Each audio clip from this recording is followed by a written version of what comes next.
ain't switched lanes, wish was on the same, but my aim to take my name and brand it. Landry famous, handed down to generations. Don't have limitations, preparing the fan for all the celebrations. In the mirror with me, love myself, feeling free. G-O-D is inside of me. In the mirror with me, love myself, feeling free. G-O-D is inside of me. Most feel threatened by your presence. It's the God in you that keep you going. Down 10 times, get up 11 and you keep on going. Glow up, glow up, glow up, glow up, yeah, yeah. Glow up, glow up, glow up, glow up, yeah, yeah. Welcome back. Big Boxx. Lil Boxx. Connis University of Autism 2025, Season 3, Episode 3. You dig? So that was amazing how you left off Episode 2. So I would love to see how people would go back and just take it and view that as an anti-hero. That was dope. But branching off of that, and I think this is a good segue. All right, as far as parents, all right, do you think that in people's home that parents should instill in their children, especially now how high of a rate you see autism in boys, black boys and white boys as well. Black boys is the numbers are raising, and also you're starting to even see it a little bit more in girls, especially y'all generation. So you think that it should be to a point to where parents say, hey, these type of children are going to be in your social class. These type of people are going to be in your ecosystem.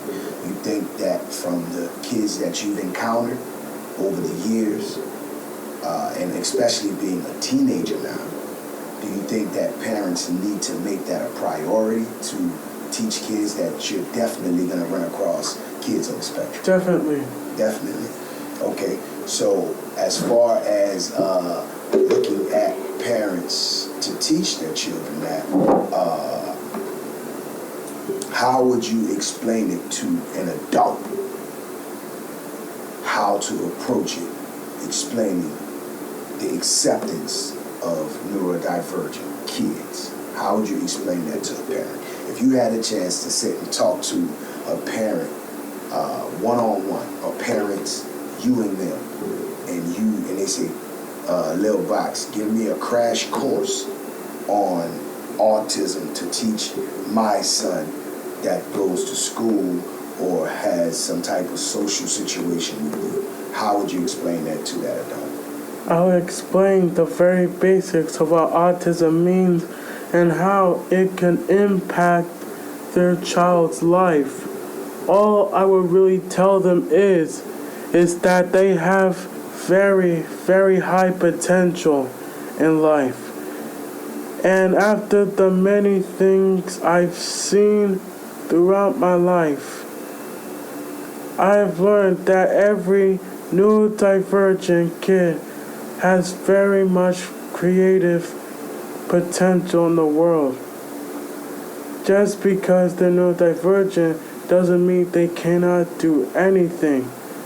And if the parents if they use that child's neurodiversity for their own actions, I mean, it could be like child neglect or abuse. Okay, so I don't think you understood what I was saying. I'm not saying a parent that has a child with autism that's trying to learn how to deal with their child with autism and neglecting them with autism. I'm not saying that. I'm saying a parent of a non-neurodivergent child or a parent of a quote-unquote typical child having to teach the typical child how to interact with someone that's considered not typical. See what I mean? So how would you explain that to a parent that needs to tell their typical child, how to deal with a non-typical child? They have to explain to them that not all parents, that they don't see autism as a disability but different ability. And they also have to tell them that they just needed the support they can. If the non-typical kid and the typical kid can get along with each other. Okay. So from what you've seen from typical kids, what do they need to understand? I know you said they need to understand that it's not a disability, but a different type of ability. So how can the typical kid not look at you and say, hey, like you said, people don't call you special ed, but you like, they don't really understand. I'm not special ed. I'm really not. Like, I'm really super intelligent. I'm really super smart. So how can those type of kids not misconstrue and say, hey, you're special ed, versus saying, hey, you just think different. You process information different. So how can a parent get their child to understand, no, this child doesn't have a disability, or he's not in special education. It's just that his brain processes information differently. Some things he may process slower than you, but in some ways he's processing information way 10 times faster than you. So how you think a parent can explain that to a child before they go into the world to be more accepting? Well, after some very interesting autism stories I've been seeing lately, then either the parent would like have their typical child like having to interact with the non-typical child to learn their background more, or they could just like kind of explain what they're like going through and how that typical kid can like help as much as he needs, or try to be friends. Got you.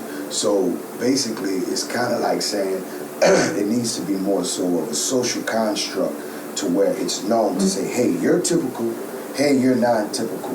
Let me put you in a group setting and let y'all interact to see what y'all similarities are, see what y'all can get along with. So you think that's something that may probably need to start at like kindergarten, first grade? Yes, it just takes social construct. Takes social constructs. So now you're talking about social constructs. You know we could get real deep into that, how we do be talking sometimes when we feel like talking to them about social constructs and how we live in the social construct of this country, period, already. So within that microcosm of a social construct, we need to figure out and put a real life, real world social construct of what's the future's about to be. Because like Dad always say, the future's about to be a lot of autism and AI. Between those two things, that's what the future looking like. What you think? Yeah. So those two things, I think, is, and that kind of can go hand in hand in a sense as well. That's something we may need to look into. What you think? Yeah. I think that'll be dope. But as far as the parents' acceptance of it, and since we do have like maybe 2 minutes, a minute or two left, let me just ask you this, right?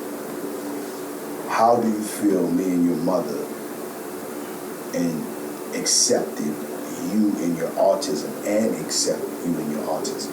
You got like a minute to answer this. How do you feel about that? I feel very confident about it.